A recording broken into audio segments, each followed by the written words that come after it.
کسی شاعر کے شعر کا حوالہ، اس کا مطلب یہ ہم نہیں بھولے. وہ بھولنے کا اصل میں مطلب کیا ہے کہ اب آپ اگر خود شعر کہنا چاہتے ہیں تو اس سے آگے کی بات کریں. اب اس سے آگے کی بات پھر وہ الگ بات ہے کہ لہجہ نیا ہو، لفظیات آپ کے پاس نہیں ہوں، یا موضوع سے آگے بڑھ کر بات کی گئی ہو. اب فراز اگر کہتا ہے کہ ہم محبت میں بھی توحید کے قائل ہیں، فراز ایک ہی شخص کو محبوب بنائے رکھا. قاسمی کہتے ہیں میں محبت میں بھی توحید کا قائل ہوں مگر ظلم ہے حسن پہ پابندی آداب وفا. اب مجھے اس سے زیادہ اس شعر نے گھیر رکھا ہے کیونکہ قاسمی صاحب نے آگے کی بات کر دی ہے. یہ بہرحال یہ ایک الگ بحث ہے. آتے ہیں اس بات کی طرف کہ آپ نے کرنا کیا ہے. میں اب اس سوال کی طرف اسپیسیفک ہو جاتا ہوں جو انہوں نے کہا اقبال کے حوالے سے. میں نے کلاس میں بھی یہ کہا تھا کہ اقبال جیسے شاعر کو یا ایٹ ٹائمز غالب جیسے شاعر کو ہم لوگوں نے فیشن بنا لیا ہے. آپ کا پسندیدہ شاعر غالب، پھر جب آپ پوچھیں اس سے کوئی شعر تو کہتے ہیں کہ نہیں اس طرح تو نہیں. میں نے ایک دفعہ اپنے ایک دوست سے کہا کہ تم بار بار کہتے ہو کہ غالب غالب، تو نقش نازیب تناز با آغوش رقیب پائے طاؤس پائے خامہ مانی مانگے. میں نے کہا اس شعر کا کیا مطلب ہے؟ وہ کہتا ہے کہ نما داغی تو فارسی کلام نہ دے ویلے. میں نے کہا یہ تو اس کا فارسی کا شعر نہیں ہے، یہ تو اس کو پائے طاؤس پائے خامہ مانی مانگے. مسئلہ کیا ہے کہ ہم نے فیشن کی رو میں نہیں بہہ جانا. اس لیے میں یہ سمجھتا ہوں کہ اگر آپ اقبال کو پڑھنا چاہتے ہیں، یہ میری آپ لوگوں سے ریکویسٹ ہے اور اس میں کوئی شرمندگی بھی نہیں ہونی چاہیے آپ کو.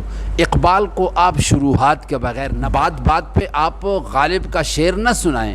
لیکن یہ کیسے ہو سکتا ہے کہ آپ یہ بھی کہیں کہ غالب میرا پسندیدہ شاعر ہے اور اس کے دیوان کا پہلا ہی شعر نقش فریادی ہے کس کی شوخی تحریر کا، کاغذی ہے پیرہن ہر پیکر تصویر کا، یا کاو کاو سخت جانی ہائے تنہائی نہ پوچھ صبح کرنا شام کا لانا ہے جوئے شیر کا. اور پھر آپ کہیں کہ جی اس کا مطلب کیا ہے اور ہم کہیں کہ نہیں جی یہ شاعر بس اچھے ہیں. تو اس طرح نہیں ہوتا. اس لیے ضروری یہ ہے کہ یہ جو آپ کے اہم شاعر ہیں، چاہے وہ غالب ہیں چاہے وہ اقبال ہیں، اقبال پر ڈھیروں کام پڑا ہوا ہے، وہ آپ پڑھیں. اقبال کی ڈھیروں شروحات موجود ہیں، وہ آپ پڑھیں. میں پرسنلی اگر ذاتی طور پر مجھ سے پوچھتے ہیں تو آپ غالب کو غلام رسول مہر کا جو انہوں نے نوائے سروش کے نام سے کیا ہے اس کو آپ پڑھیں. اقبال کو بغیر شرح کے نہ پڑھیں. جس طرف نور خالق نے اشارہ کیا کہ آپ نے ایک شعر سن لیا اقبال کا جس میں کچھ ایسے الفاظ آ گئے ہیں، آپ اسی وقت وہ مطالعہ بند کریں اور رجوع کر لیں آپ ڈکشنری سے.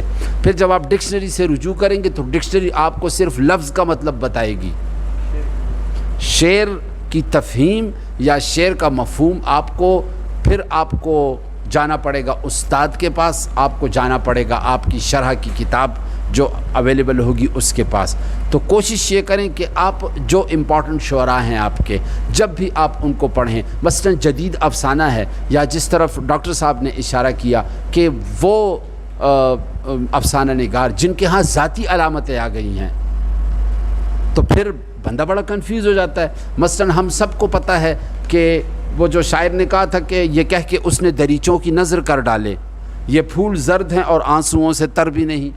اب زرد پھولوں کا حوالہ جہاں آئے گا، یا ڈاکٹر صاحب جانتے ہیں ہمارے افسانے کا اچھا نام بڑا نام جانتے ہیں کہ زردی کا حوالہ کس چیز کا حوالہ ہے علامت میں. لیکن جہاں جہاں افسانہ نگاروں نے خاص طور پہ کچھ ذاتی علامتیں، تو پھر اس افسانہ نگار کی سائیکو انالیسس کی طرف جانا پڑتا ہے. بات چل رہی تھی کہ غلام عباس کے تقریباً ہر افسانے میں یہ چائے کا کھوکھا کیوں ملتا ہے. یہ الگ سے ایک سوال تھا کہ جی ان کے اکثر افسانوں میں آپ کو ملے گا کہ جی چائے کا کھوکھا، اس کا ایک کردار جاتا ہے چائے کے کھوکھے سے یا پان کی دکان سے سگریٹ اٹھاتا ہے. تو کیوں ایسا ہوتا ہے؟ اب یہ وہ سائیکو انالیسس کی طرف بھی آپ کو جانا پڑتا ہے. تو اینڈ رزلٹ اس کا یہ نکلتا ہے کہ جب بھی آپ ادب کا مطالعہ کریں تو اس شاعر یا افسانہ نگار سے آپ مکمل فائدہ اسی وقت لے سکیں گے جب آپ اس کے پیرالل تنقید بھی پڑھ سکیں اور ان شعراء کی شروحات سے بھی استفادہ کر سکیں.